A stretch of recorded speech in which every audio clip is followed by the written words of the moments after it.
Hi there, welcome to a closer look. It was announced recently that Lilly Singh will be the host of NBC's A Little Late, due to late night show Last Call with Carson Daly coming to a planned end after many years on the air. You know Carson, the guy that hosted practically everything on MTV in the 90s and in the 2000s transitioned into the social media correspondent on NBC's Today Show, and he also hosts The Voice on NBC.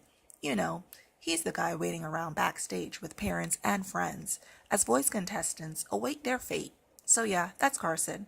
Chances are, if you're an individual who spent a significant amount of time on YouTube, you've seen Lilly Singh come across your screen at some point.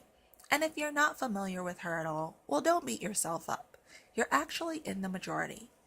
A poll on MSN, one of the outlets that made the announcement of Lilly's new gig, showed that only 25% of people polled actually knew who the YouTuber was. Now, with very low awareness at only 25%, I can already see the eye rolls taking place. Another person from the toilet bowl of the internet, another person from social media being given the weight of carrying a show that will not have anything to offer in the way of actual humor or being able to draw in an audience. But I think those criticisms are too general, since social media, like anything else concerning people, is made up of a spectrum, with some of those successes being everyday people who are really talented that typically would never get the exposure or opportunity to further their careers in entertainment or have access to the entertainment industry, which is well refreshing when those everyday people just happen to have won at the talent lottery and get to fill a position in entertainment that may have just gotten filled by some already famous person's sister, cousin, or brother that did not put in any real work to get there. Think about this for a moment. The following stars all got their start on social media: Justin Bieber, Tori Kelly, Lala Milan, Cardi B, Issa Rae, Shawn Mendes, and Liza Koshy. Yes, I said Liza Koshy. While anyone above 21 may not get it, her brand of all-American slapstick humor appeals to most 11, 12, and 13-year-olds of various backgrounds. And look, the claim here isn't that any stars that got their start on social media have changed the world, but it's safe to say they have provided entertainment value and made our lives a lot more entertaining, which, well, that's the job of entertainment. But what happens when someone who, well, isn't entertaining is pushed onto the public? How on earth does that even happen? For the sake of this conversation, by public, let's refer to the television audience in North America, the folks living in the USA and Canada, the primary markets where A Little Late, Lilly Singh's new show on NBC, will air. Now, I say this because Lilly was recently on Jimmy Fallon's show announcing her new gig, and when Jimmy asked Lilly what her show would be about, Lilly said that it would be a lot like her YouTube channel, but she'd just have more staff. Yikes, Lilly, wrong answer. And yikes, Lilly, it's clear that you don't get it. Network TV is the big time, not some shindig one easily pulls together on YouTube. This is concerning, especially when Lilly's YouTube show just isn't considered funny by most, especially most of the audience that is up at late at night during this particular time slot. You know, the time slots that come after Jimmy Fallon's show airs. Don't get me wrong, it isn't exactly downhill for Lilly just because her funny gene was never activated. She's a lot of other things, like smart, beautiful, and well-spoken. But back to the fact that Lilly said that the show will be a lot like her YouTube channel. I mean, as a millennial, I well know other millennials. And why is it, when I finally run into someone that's actually heard of Lilly, no one seems to think she's funny? In fact, the only people that do seem to think Lilly is funny are the ones that will be in bed by the time that A Little Late airs on TV. You see, here's the open secret.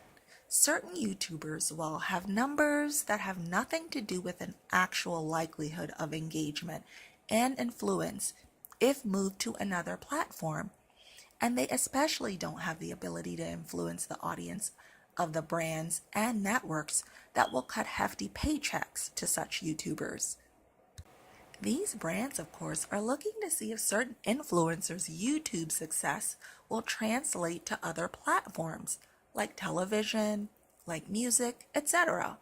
Well, here's the real deal at play here.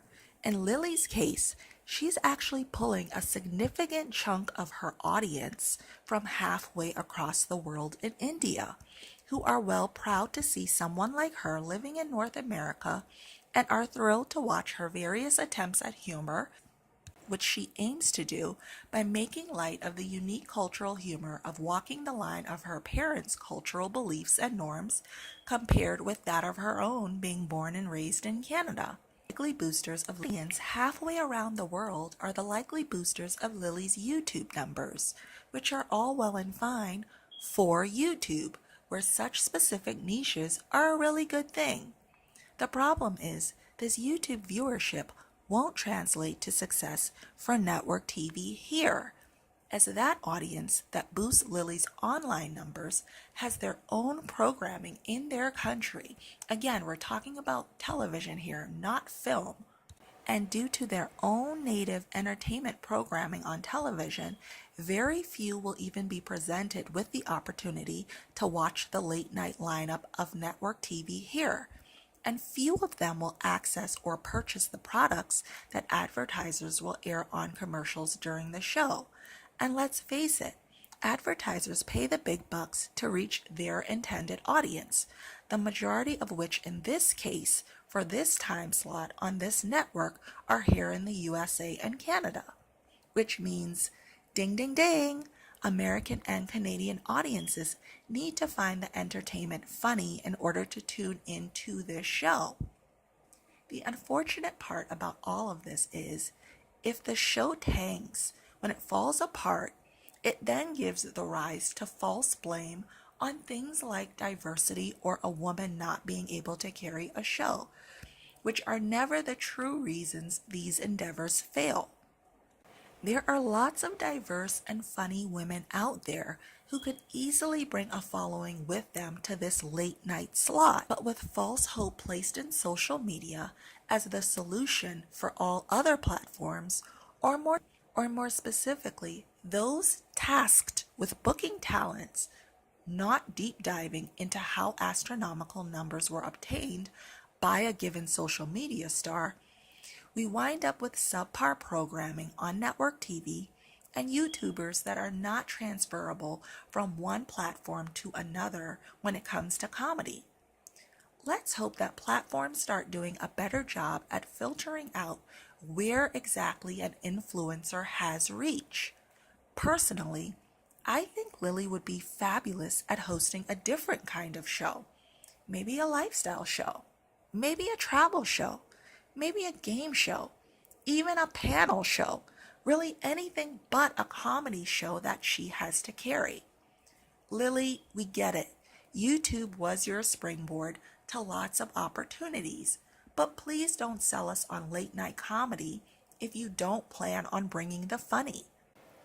Thanks for taking a closer look, you all, and remember to hit that subscribe button and like button and chime in the comment section below. Let me know, are you familiar with Lily? Do you think she's headed to the heights of further success? Or do you think her statement that this show will be a lot like what she does on YouTube is a train wreck waiting to happen? Also, are social media collaborations always a good thing for companies? When are they and when aren't they? And remember, you can always come here when you want to take a closer look behind the headlines. Thanks.